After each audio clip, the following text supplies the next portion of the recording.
मुस्कुराकर रिश्तों की डोर लिए चलती हो, मुस्कुराकर रिश्तों की डोर लिए चलती हो, बिना थके बिना रुके दिन भर काम बहुत करती हो। लेकिन सवाल ये है कि क्या तुम अपनी सेहत का ख्याल रखती हो? अंतर्राष्ट्रीय महिला दिवस के अवसर पर आज हम फोकस करेंगे विमेंस हेल्थ पर, जिसके लिए हमारे साथ स्टूडियो में खास मेहमान मौजूद हैं। स्वागत करते हैं डॉक्टर सीमा सिंघल का। नमस्कार, आपका स्वागत है। आप हैं professor gynaecology AIIMS new Delhi से। और साथ ही वेलकम करना चाहेंगे मनी राठौर का। मनी जी, गुड मॉर्निंग। नमस्कार। आप एक राइटर हैं, हीलर हैं, कैंसर वॉरियर हैं। तो सबसे पहले मैं कैंसर की ही बात करूंगा कि 2021 में कोविड का दौर था, जब रिपोर्ट आई कि ब्रेस्ट कैंसर के लिए आपको पॉजिटिव पाया गया।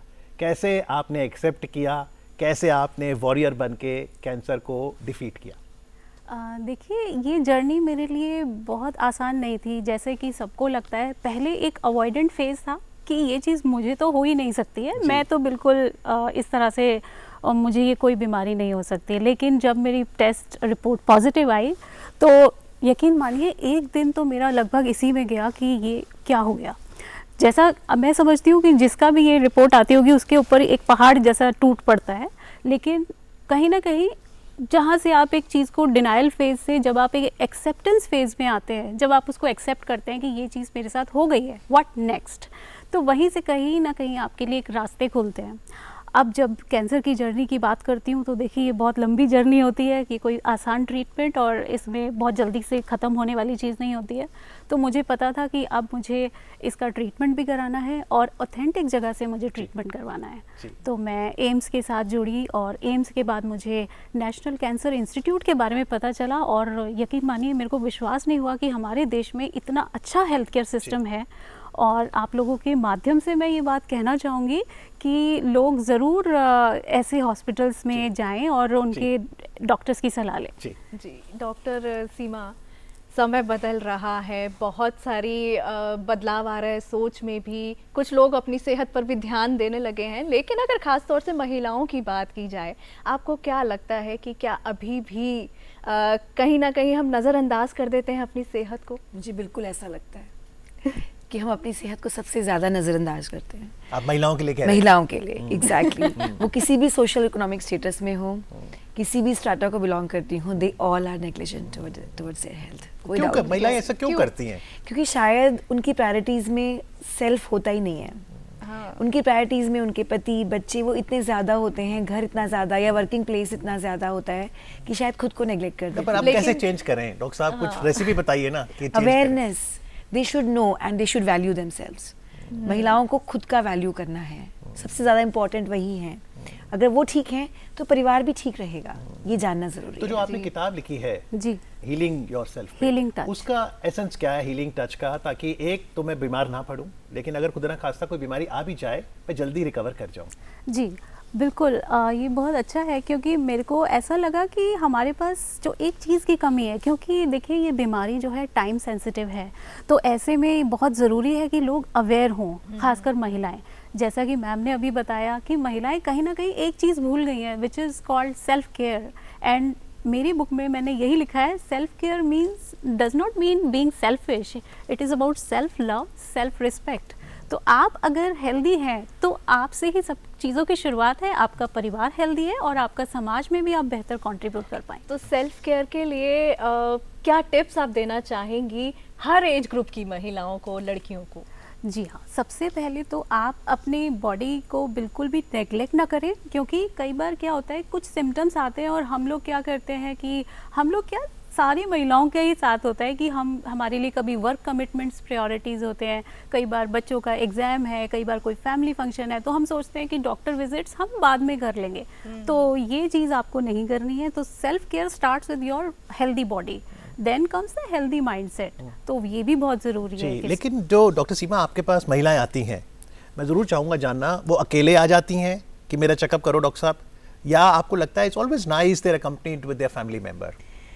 दोनों तरह से आती हैं महिलाएं। कभी कभी अकेले भी आती हैं और most of the times husband के साथ भी आती हैं। Which one is preferable? It's always good to have your family with you because then you're not alone. Yes. So it's always better. लेकिन जब कोई सीरियस इशू अगर है, हेल्थ इशू है किसी फीमेल के साथ, तो ऑब्वियसली एक चैलेंजिंग टाइम वो होता है। ऐसे में उनको समझाना कितना मुश्किल, कितना चैलेंजिंग डॉक्टर के लिए है, एंड बीइंग अ फीमेल कितना आसान आपके लिए हो जाता है उनको समझाना? अगर हम बात करें किसी breaking bad news like cancer diagnosis, as Mani has already said, so उस कंडीशन में समझाना मुश्किल होता है, बिकॉज सबसे पहला रिस्पॉन्स होता है why me, denial, you know, ये सब चीज़ें होती हैं।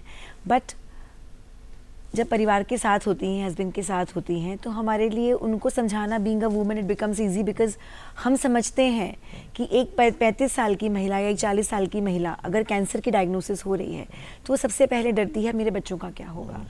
So being a woman, being a mother, it's always easy, हमारे लिए आसान होता है उनकी परेशानी को समझना, उनको समझाना, कुछ नहीं होगा, आप ठीक हो जाओगे, घबराइए नहीं, बस एक फेज़ है, निकल जाएगा। समझ जाती हैं, ज़रा सिंपैथेटिक होकर हम उनसे बात कर सकते हैं, बीइंग अ वुमन। बिल्कुल, देखिए डॉक्टर और पेशेंट का जो कम्युनिकेशन है वो बहुत इंपॉर्टेंट है वुमेन्स हेल्थ के लिए भी। तो ये बताइए कि जब कैंसर के ट्रीटमेंट में आपने सर्जरी कराई, रेडियोथेरेपी कराई, रेडियोलॉजी, और फिर 8 साइकिल्स ऑफ कीमोथेरेपी, कभी ऐसा भी दिन था कि आपने डॉक्टर को कह दिया डॉक्टर साहब मैं अब और कीमो नहीं करा सकती? जी हाँ, मैं धन्यवाद करना चाहूँगी कि आपने ये क्वेश्चन पूछा, क्योंकि बहुत महिलाएं जो मुझे देख रही हैं, मैं यही कहना चाहूँगी, कीमोथेरेपी एक ऐसा है जहाँ पे आपकी फिज़िकल अपीयरेंस भी चेंज होने लगती है कई बार, हर केस में नहीं, लेकिन मेरे साथ ऐसा हुआ। और कहीं ना कहीं मुझे ऐसा लगा कि बस अब हो गया, अब मुझे कुछ आगे नहीं करना है, तो अब ऐसे में क्या, अब मेरे पास कोई ऐसा सपोर्ट सिस्टम नहीं। तो मैंने अपने डॉक्टर को बोला कि अब सर मैं इसके आगे कुछ नहीं करने वाली हूँ, मेरा तो अब हो गया जो होना था। तो जब मैं उनसे मिली, उन्होंने मुझे बुलाया, जब मैं उनसे मिली तो उन्होंने, जी डॉक्टर साहब ने मुझे बुलाया और उन्होंने कहा कि बनी ये देखो अभी कोई त्यौहार आ रहा है क्या, तो यही टाइम था होली के अराउंड। तो उन्होंने कहा कि तुम्हें गुंजिया वगैरह खाना पसंद है? मैंने कहा हाँ जी बिल्कुल पसंद है। तो वो कहते हैं आप आराम से अपना काम करिए, त्यौहार मनाइए और ट्रीटमेंट को अपने रास्ते चलने दीजिए। तो यहाँ से मुझे बहुत मोटिवेशन मिला और यकीन मानिए मेरी जर्नी, मैं इसे कहती हूँ, बहुत ट्रांसफॉर्मेटिव रही और साथ ही साथ मेरे लिए एक पीस ऑफ केक हो गया, उसके बाद सब कुछ ठीक होता चला गया। Very nice. जी डॉक्टर सीमा, चाहते अनचाहे चाहते हुए भी कई बार हम नज़रअंदाज कर ही देते हैं। हमें पता होता है कि हमारी बॉडी में कुछ बदलाव आ रहा है, कोई दिक्कत है जो उत्पन्न हो रही है, लेकिन ध्यान वही की जिम्मेदारियां और उनका बोझ इतना रहता है कि हम इग्नोर कर देते हैं। तो ऐसी क्या चीज़ें हैं, ऐसे क्या बदलाव हैं महिलाओं के बॉडी में कि जिसको वो बिल्कुल भी इग्नोर ना करें और वो आगे चल के प्रॉब्लम, सीरियस प्रॉब्लम बन सकती है? बड़ा अच्छा सवाल पूछा आपने। बदलाव शरीर के डिफरेंट अंग में हो सकते हैं। मैं गायनी कैंसर के बारे में आपको बताऊंगी। अगर ब्रेस्ट का साइज़ पहले से चेंज हो रहा है, मिरर के सामने आप खड़े हैं, ब्रेस्ट में कोई गांठ जैसा महसूस हो रहा है या कोई डिम्पलिंग फील हो रही है, कलर चेंज हो रहा है, नेग्लेक्ट ना करें उसको। हर महीने माहवारी के बाद एक बार खुद को चेक करना है, देखने के लिए मिरर के सामने हटा के कपड़े देखना है खुद को एंड पैल्पेट करना है। उसके लिए आप जाएं तो देख सकते हैं किस तरह से पैल्पेट करना है, देयर इज़ अ वे। सो वो चीज़, बहुत छोटी सी चीज़ आपको एक बीमारी को जल्दी पकड़ के जल्दी इलाज करने में सफल हो सकती है। इसके अलावा माहवारी में अगर कोई बदलाव आ रहे हैं, हम ही सोच के चलती हैं महिलाएं कि अरे मेरा मेनोपॉज आने वाला है, ये तो आएगा ही, ऐसा नहीं होता है। अगर माहवारी में बदलाव आ रहे हैं, एक बार डॉक्टर को ज़रूर मिलना है। महीने बंद हो गए, उसके बाद महीने फिर से आने शुरू हो गए, ये नॉर्मल नहीं है, ये गलत है, इसका इवैल्यूएशन ज़रूरी है। तो पीरियड्स में बदलाव क्या मतलब, अगर वो 2-4 दिन डिले हैं, बदलाव में क्या है? बदलाव का मतलब 2-4 दिन डिले से कोई बात नहीं है, लेकिन अगर बहुत जल्दी जल्दी आ रहे हैं, बहुत ज़्यादा आ रहे हैं, माहवारी के बीच बीच में भी माहवारी आ जा रही है या संपर्क के बाद खून जा रहा है, तो ये सब चीज़ें बहुत ज़रूरी हैं डॉक्टर से मिलने के लिए। जी, एज अ डॉटर भी अगर देखें और वैसे भी एज अ मदर, एक मदर को डॉटर से और एक डॉटर को मदर से किस तरीके की बातें करनी चाहिए, कैसे कन्वर्सेशन अपनी बिठानी चाहिए ताकि वो अपनी हेल्थ को लेकर बिल्कुल सतर्क और सजग रहें? देखिए इसमें क्या होता है कि मदर और डॉटर, तो मैं ये कहूँगी कि एक मदर का एक्सटेंशन ही उसका डॉटर होती है। तो यहाँ पर ये है कि हम खुलकर बात करें। कभी हमें कोई समस्या है तो हम उसके बारे में जितना हम अपने आप को एक्सप्रेस करेंगे, जितना हम अपने बारे में बताएंगे, उतना ही हमें अच्छी सलाह हमें मिलने के चांसेस बढ़ जाते हैं। तो यहाँ मैं यही कहना चाहूँगी कि मदर और डॉटर का कम्युनिकेशन जो है वो बिल्कुल सामाजिक और वर्क रिलेटेड और करियर रिलेटेड के अलावा हेल्थ रिलेटेड होना बहुत ज़रूरी है। Very nice. Of course, you know your mother is 65 years old, and I like to ask common question to both of you, क्योंकि Women's Day है, तो आप तो महिला की एक पीढ़ी हुई, लेकिन अगर आप अपनी मदर की पीढ़ी और अपनी पीढ़ी में कंपेयर करें तो क्या फ़र्क आया है महिला के नज़रिए में अपने स्वास्थ्य को लेकर? ज़्यादा कॉन्शियस हो गई हैं। Good, very nice. अपनी केयर करती हैं, अपने बारे में सोचती हैं।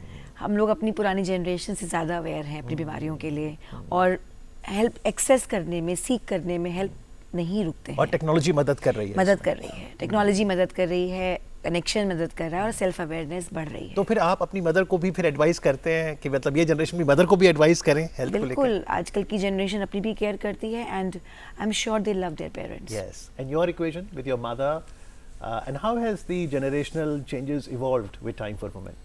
Yes, it has evolve a lot. देखिए अभी क्या है कि आजकल हम जिस विटामिन डी को हम सोचते हैं कि हम उसकी टैबलेट्स ले लें, तो आप ये देखिए हमारी जो दादी माँ होती थी, हमारी जो नानी माँ होती थी, उन्होंने क्या करा, सुबह स्नान किया और धूप में बैठ गई तो विटामिन डी उनको वैसे ही मिल गया। तो हमें इस चीज़ को भी, हमें इस चीज़ धरोहर को भी लेके आगे चलना है।